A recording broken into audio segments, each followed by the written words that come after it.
တောင်းဆိုတာမကောဆိုချင်လို့ဆိုတာတော့ဆူသွားပြီကျွန်တော်တချင်းတစ်ပုတ် ဘာဒီစားနေပြီလည်းမသိ ဘာမှမစားရကော့ကိုအန်ကြိတ်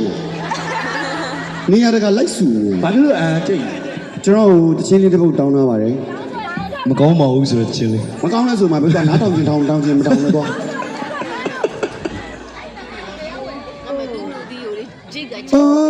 မကောင်းပါဘူး ဖေးလို့မဖေးလို့မဖေးလို့မအားနေသူကိုဖေးလို့မအိုးထွေးလို့မထွေးလို့မချမ်းနေသူကိုထွေးလို့မအဘာကြီးလဲ စပလကီ အိုးမြောက်လို့မမြောက်လို့အားငယ်သူကိုမြောက်လို့မ ဒီမကြောက်ဘူးမလားနာကြီးတော့အိုးခွေးလို့မခွေး